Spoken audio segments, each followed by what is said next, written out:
जरा आवाज आनी चाहिए। जय भीम, जय भीम, जय भीम, जय भीम। और अब तो ठीक है डॉक्टर साहब। हाँ, अब थोड़ा सा पता लगा। जय भीम, जय भीम, जय भीम, जय भीम, जय भीम। जिंदाबाद। मेरी आवाज ज्यादा आप लोगों से आज की उम्र मेरी। चलो जी डॉक्टर साहब, शुरुआत करो। आज के कार्यक्रम में सबसे पहले तो मैं आमंत्रित करने के लिए सरिता जी का, पूनिया साहब का और प्रोफेसर धनीराम जी का बहुत बहुत आभार व्यक्त करना चाहूँगा कि उन्होंने मुझे इस मंच के लायक समझा और आमंत्रण को स्वीकार करते हुए मैंने अपनी उपस्थिति दर्ज कराई है। कोशिश करूंगा कि कुछ बातें आपके समक्ष रखूं जिससे कि अब जो बुजुर्ग हैं, सीनियर लोग हैं, वो क्या लाभान्वित होंगे, लेकिन हमारे जो बच्चे बैठे हुए हैं यहाँ पर वो जरूर लाभान्वित हो सकते हैं। साथियों, आज का ये जो कार्यक्रम है बोधसत्व बाबा साहब भीमराव अंबेडकर की जयंती के अवसर पर आयोजित किया गया है। ये पूरा महीना इस तरह के कार्यक्रमों के लिए जाना जाता है और एमसीसी के कारण, क्योंकि जो चुनाव आचार संहिता लगी हुई है, तो बहुत सारे लोगों ने कार्यक्रम बाद के लिए भी टाल दिए। मैं तो कहता हूं हर रोज जयंती होनी चाहिए, हर रोज। ऐसा नहीं है, हमारे बहुत सारे साथी यहां पर बैठे हैं जिनसे मैं बहुत अच्छे ढंग से परिचित हूं। मेरे कलीग्स हैं, संजय सुभाष जी हैं,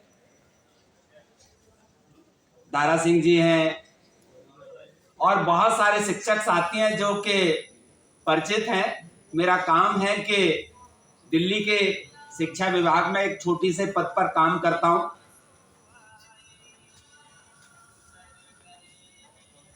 आज की तारीख में जितने भी हमारे शिक्षक साथी हैं वो प्रत्यक्ष या अप्रत्यक्ष रूप से नाम को जरूर जानते हैं, क्योंकि दिल्ली सरकार के लिए, म्युनिसिपल कॉर्पोरेशन ऑफ दिल्ली के लिए और जो हमारी दो अन्य लोकल बॉडीज हैं जो छोटी हैं, नई दिल्ली नगर पालिका और छावनी बोर्ड, उनके शिक्षकों और प्रधानाचार्यों के लिए प्रशिक्षण की व्यवस्था करना मेरी नैतिक जिम्मेदारी है और उसको निभाने के लिए एक कोशिश करता हूं कि बेहतर काम कर सकें। लेकिन मेरे मन में कुछ प्रश्न उठ रहे हैं और प्रश्न उठना जायज है। दोस्तों, हमारे जितने भी मैं ये नहीं कहता कि हमारे बच्चे जो है सारे के सारे जो है पब्लिक स्कूल्स में पढ़ रहे हैं। सरकारी स्कूलों में पढ़ने वाले लगभग 65% बच्चे हमारे अपने हैं जिनको हम इग्नोर करते। आपको थोड़ा सा चुभन होगी मेरे शब्दों पर। हम अपना जो जितना मन लगा करके उनको बेहतर दे सकते हैं और अपने अन्य साथियों को भी हमें प्रमोट करना चाहिए कि कम से कम अपने बच्चों की खातिर तो हमें मेहनत करें। ऐसा नहीं कि मेहनत नहीं करते, लेकिन मैं चाहता हूं कि वो और ज्यादा मेहनत करें। जब हम अपने बच्चों के लिए एक बेहतर वातावरण देंगे तो निश्चित रूप से हमारे बच्चे सरकारी विद्यालयों से पढ़ करके भी बहुत कुछ बन सकते हैं। दोस्तों, मैं आपको बता दूं कि मैं तो उस टाट पट्टी के स्कूल में पढ़ा हुआ हूं जहां पर सुविधाएं नहीं थी, लेकिन फिर भी हम सौभाग्यशाली हैं कि दिल्ली जैसे शहर में आकर के एक कुर्सी हत्या दी। अगर जो दिल्ली में पढ़ने वाले बच्चे हैं, अगर एक एक कुर्सी हत्याएं अलग अलग विभागों की, तो जगह कम पड़ जाएगी और हमें ऐसा करना चाहिए। मैं बहुत सारे मंचों पर, त्यागराज में बहुत सारे कार्यक्रम हुए और मैं अपने शिक्षक साथियों को जगाने के लिए, न कि उनको किसी अन्य संदर्भ में, दो पंक्तियां जरूर कहता हूं, वो आज फिर कहूंगा, जो सो रहे हैं वो जाग तो भी जाग, कि जिस तरह चाहो बजाओ तुम हमें, जिस तरह चाहो बजाओ तुम हमें, हम नहीं है आदमी, हम झुंझुन। लोग ऐसे समझते हैं कि अच्छा ये है, नाम सुन करके ही करंट लगता है उनको,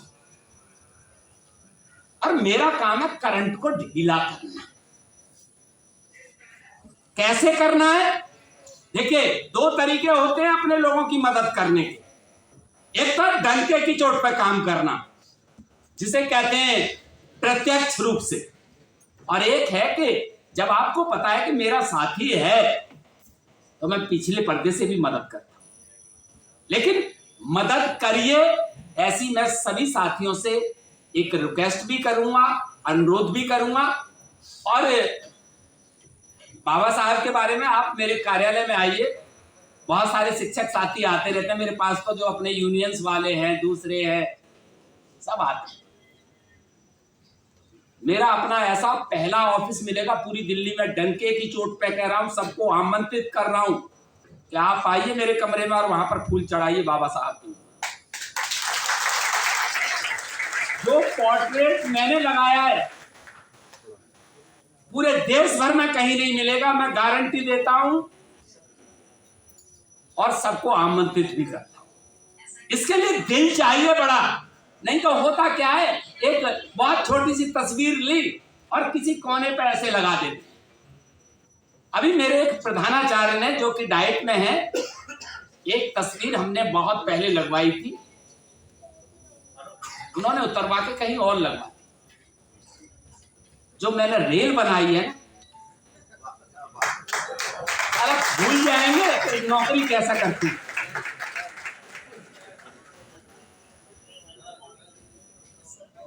और एक और चीज मैं कह दूं, मैं किसी से डरता नहीं हूं। जिसे मेरा जो बिगाड़ना हो बिगाड़ लो, आज तक तो कोई कुछ नहीं बिगाड़ पाया।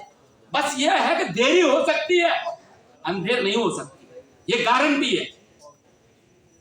संघर्ष तो करके देखो ना एक बार। मैंने जो लड़ाई लड़ी है अपने यहां पर, सुभाष जी जानते हैं इस बात को, आसान नहीं था उस कुर्सी पर बैठना या छीनना। 2015 से लड़ाई शुरू की और उन लोगों के मुंह से छीन ली रोटी।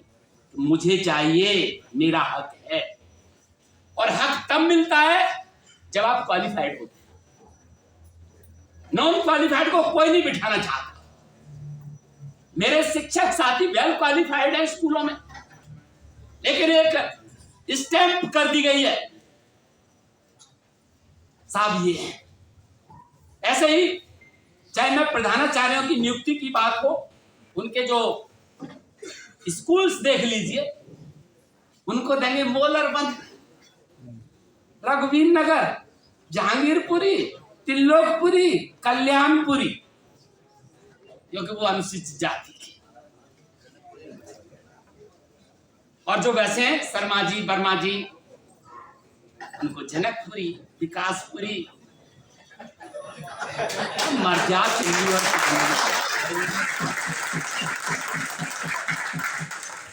मुझे दो पंक्तियां याद आ रही हैं और आप देखना कि क्या मजेदार है।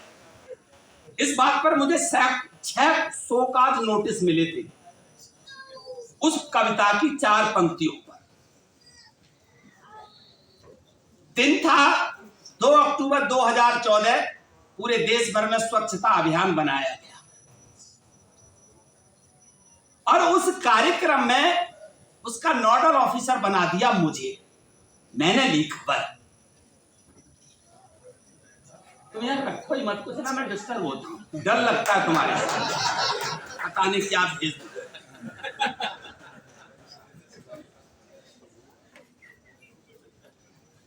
तो मैंने एक ही बात कही। उस समय वो हमारे यहां पर निर्देशिका थी, मैंने अभी उनको एक ही बात कही थी, मैंने कहा आप लिस्ट देख लो डायरेक्टर्स की, 17 विदा कर दिया, 18वीं तुम हो।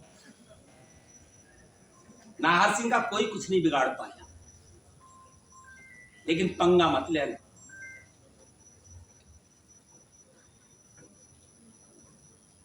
मैंने कहा कि आपने शर्मा जी को क्यों नहीं नोडल ऑफिसर बनाया, एक शेड्यूल कास्ट के व्यक्ति को क्यों नोडल ऑफिसर बनाया? क्या मोदी जी ने यही आदेश दिया कि स्वच्छता अभियान का या जो भी, देखिए सफाई करना कोई बुरी बात नहीं है, सब करें ना, अकेला मैं क्यों नोडल ऑफिसर बनूं? जो और बहुत सारे ऑफिसर उन्हें बना दो ना, हम भी उनके साथ झाड़ू लेकर मारेंगे। 4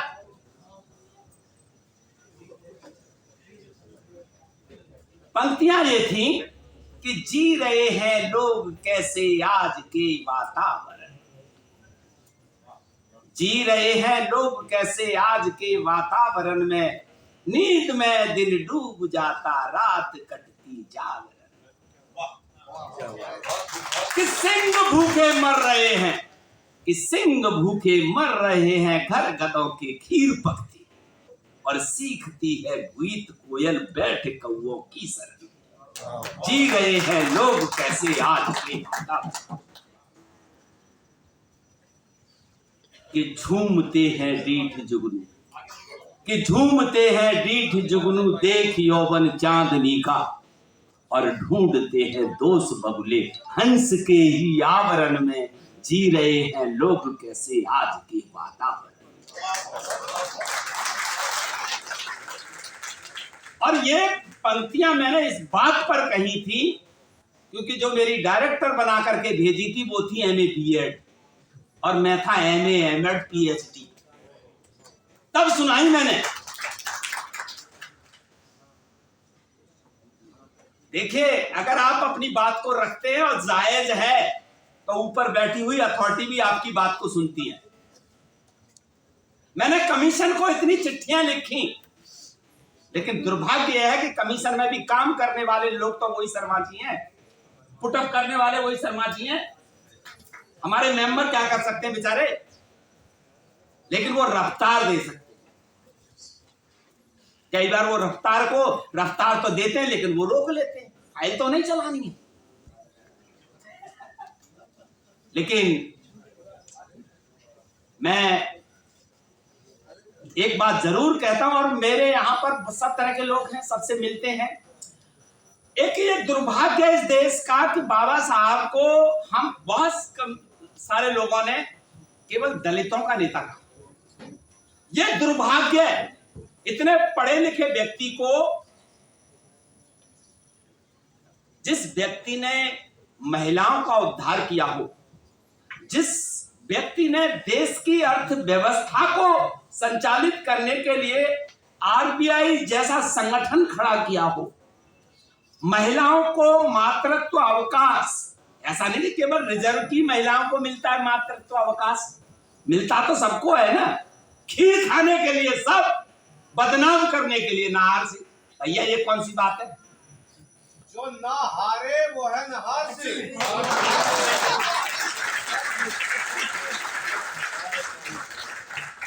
असल में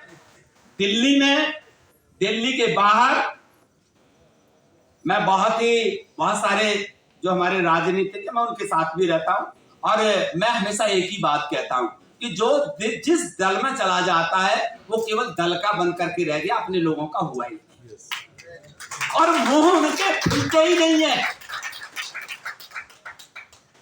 अरे हिम्मत तो करके देखो एक बार।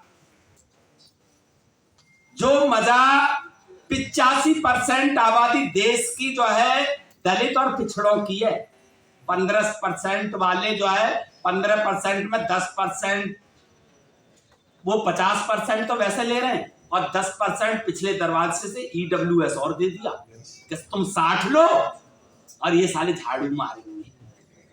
हम भी देखते हैं कितना EWS चलेगा, हमने भी केस लगा रखे।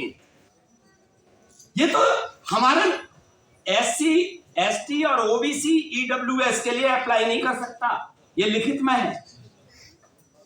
मैं कहता हूं हमारे में भी तो कमजोर है, आप उनकी बात क्यों नहीं कर रहे? लेकिन हम लोग इकट्ठे नहीं हो पाते दोस्त। हमने छोटे छोटे, जैसे गांव देहात में गुर्गे होते ना, ऐसे छोटे छोटे समूह बना रखे। जिस दिन सारे समूह मिलकर के एक बड़ा संगठन खड़ा कर देंगे, उस दिन आपकी आवाज को बहुत सारे लोग मानेंगे। हम कहते हैं ना गांव देहात में, तो मैं तो गांव का देसी आदमी हूं। अकेला आदमी पिटता है, और जब 50 खड़े हों तो किसी माई के लाल में हिम्मत नहीं होती कि वो किसी की तरफ आंख उठा के देखे, क्योंकि उसे पता है 50 इकट्ठे मारेंगे। मैं ये चाहता हूं इस सभा में जितने भी हमारे बच्चे बैठे हुए हैं और नौजवान बैठे हुए हैं, ये जितने शौक हैं जिंदगी के, ये आपको लग रहा है ना बेरोजगारों को काम दे दिया। कौन सा काम?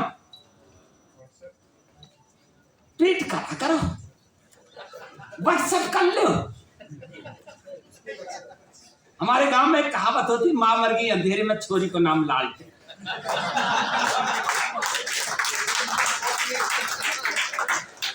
हाँ, सवेरे उठ जाने और सवेरे जगकर पहला काम होता व्हाट्सएप चेक करें कौन कौन के आगे। अबे कहा करोगे उनको? रोटी देंगे, पड़वे बुकेंगे? ये तो एक बेरोजगारों की फौज खड़ा करने के लिए। पिछले दिनों में एक कवि सम्मेलन में गया तो वहां पर ऐसी बात चल रही थी, और वीर रस के कवि तो जो है सीधी बात पाकिस्तान को उड़ावे करें, और उन्हें ये नहीं मालूम कि जितनी फौज वहां पर है, पब्लिक है, इतने तो हमारे जो युवा पीढ़ी है ना, वो वाईफाई के चक्कर में इधर उधर बैठी रहे हैं। ये गारंटी है। तो ऐसे आदमी को खत्म करने में क्या चिंता है, बेकार में डरे हैं।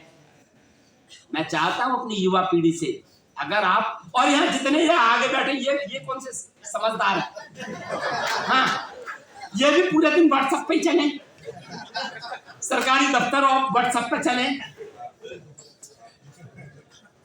अगर आपको जिंदगी का सुख भोगना है तो 10-5 दिन के लिए मोबाइल को उठा करके टांग पे रख दीजिए। देखो, न मैसेज आएगा, न दुखी होंगे।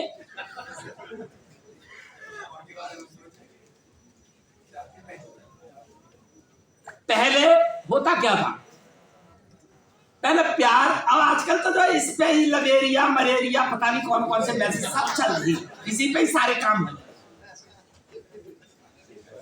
एक अंग्रेज आया हिंदुस्तान में, एयरपोर्ट पे मिल गया, तो कहने वो किसी की शादी अटेंड कर, बोले यार यहाँ तो 15 दिन लगते हैं, पहले जो है देखने जाएंगे, फिर लगन करेंगे, फिर सगाई करेंगे, ये कर, हमारे यहाँ तो मेल से ही हो जाती है शादी। मैंने कहा ससुरे तेरे यहाँ होती होगी मेल से, हमारे यहाँ तो आज भी फीमेल से ही हो गया।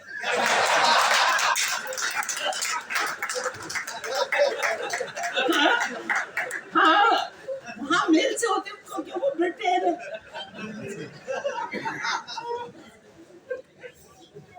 मैं चाहता हूं कि ये व्हाट्सएप, ये सोशल मीडिया आपको कुछ नहीं देगा। आप अपनी एजुकेशन पर ध्यान दें। मैं अपने टीचर्स को भी, आपने देखा होगा बहुत सारे सेमिनार्स में मैं एक ही बात कहता हूं शिक्षकों को, आजकल जो है जरा जरा से बच्चों के पेट आगे को आ रहे हैं और बिना रोके आ रहे हैं, और खाने का है पिज्जा, चाउमीन, मोमोज। साला हमने तो जिंदगी में नाम ही ना सुना। अब चाहे मोमोज खाएंगे, चाउमीन खाएंगे तो ऐसे ही होंगे। दाल रोटी खाइए, कम खाने वाले को मैंने कभी मरते हुए नहीं देखा है, ज्यादा खाने वालों को हमेशा मरते डॉक्टर के पास ही देखा है। हमें देख लो, जैसे आए थे दिल्ली में आज भी वैसे ही हैं, सूखी 2 रोटी खाते और मेहनत करते हैं। मैं आज भी 2.5-3 घंटे ऑफिस से जाने के बाद कितने बजे भी जाए, मैं पढ़ाई के लिए वक्त देता हूं। हम लोग ऐसा लगता है जैसे पता नहीं कितने थक के आए, चाहे ऑफिस में कुछ ना करो हो, घरवाड़ी को जाके ऐसे दिखाऊंगा तो थोड़ा प्रधान जी ले बैग पकड़, मैं थक गया। एक मेरा दोस्त है, मैं आपको सच्ची घटना बता रहा हूँ। चांदनी चौक में कपड़ा की दुकान है, घरवाड़ी अति मलूक, समझते, बहुत सुंदर बेचारी, खाने पीने का पूरा ध्यान रखा, 5-7 डब्बा भेजा लंच में, कुछ खावे कुछ वापस आवे, पूरे दिन पत्ता चाटता है।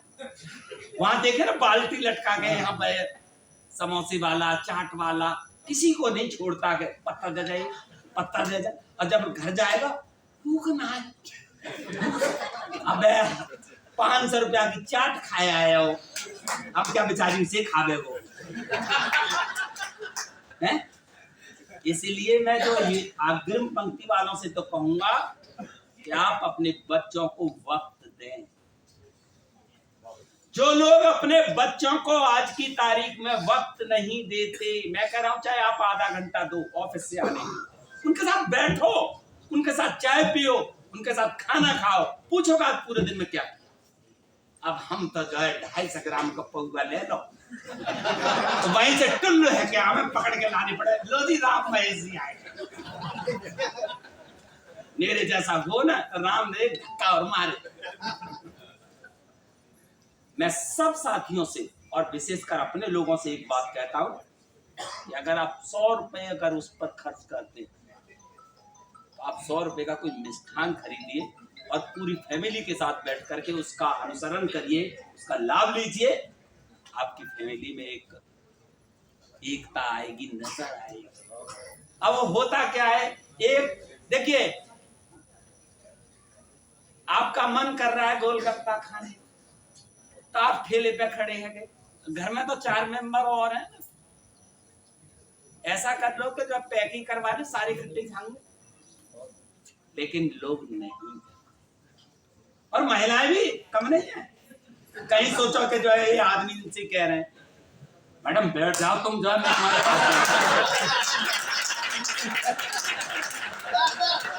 अरे कम से कम 2-4 घंटे बैठ जाओ,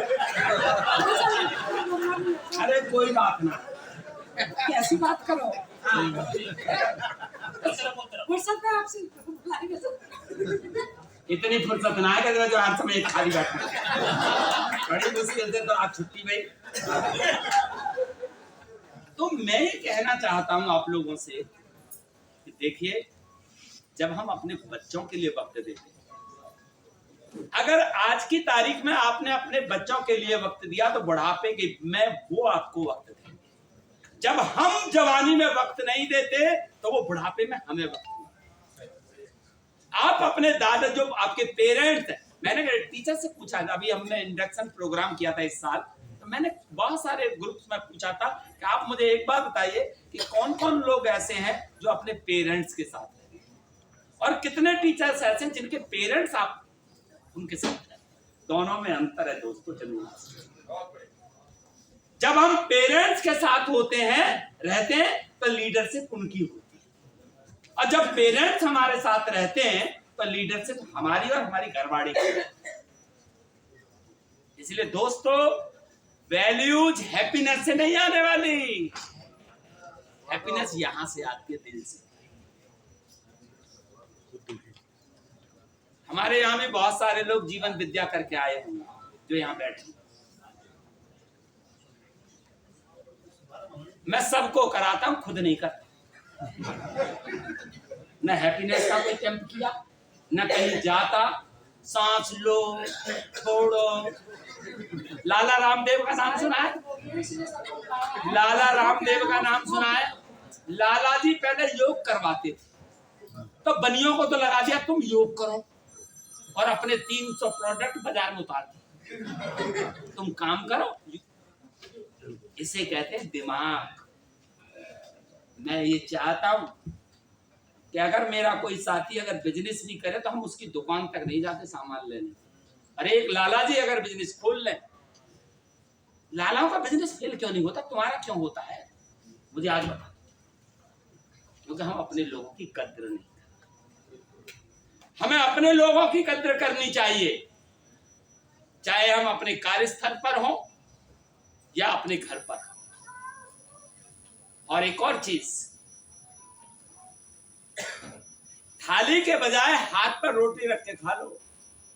बच्चों को एजुकेशन तो बढ़िया, अगर एजुकेशन होगी। और मैं आपको आज एक और सच्चाई बता के जाऊंगा कि मैं जो भी पढ़ा लिखा वो दूसरों की देन पे पढ़ गया। सर बहुत मजेदार बात, मेरी मदर और फादर दोनों ही अनपढ़ थे, खेती थी हमारे पास थोड़ी सी, उसे ही करते थे। तो कोई दिल्ली विल्ली से या शहर वाला आ गया हो ना आदमी गांव में, हमारे बाल करने लगवाए थे, 10वीं करवाए थे, तो घर वालों ने 10वीं करवाई। हम आज को आए ना पूछो, फिर कोई और आयो तो वो 12वीं के लिए बोल गो। अरे आप विश्वास नहीं करोगे, मैं पीएचडी करेगा काइन ना पूछो। फिर हमें ही हथियार उठाने पड़े अपने आप। और अब तक 7 नौकरी बदल दी। अगर कुछ था पेरेंट्स का दिया हुआ, हमारे जो शिक्षक रहे उन्होंने दिया, मैं आज भी अपने शिक्षकों का सम्मान करता हूं। आजकल तो बच्चे भी पिताजी पैदा है रहे, चाहे मेरे सही या आपके सही, टीचर के भी कंधा मार के चले। और पहले हम 3 गली छोड़ कर निकलते थे। ये अंतर आ गया है एजुकेशन का। और ये एजुकेशन किससे आ रही है? टीवी से।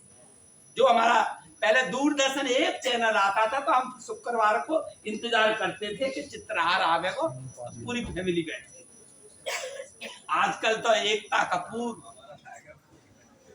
सोने ही ना दे, और बालाजी महाराज भी कच ना करें। इसलिए मैं कहता हूं बालाजी महाराज को छोड़िए, एकता कपूर को छोड़ दीजिए।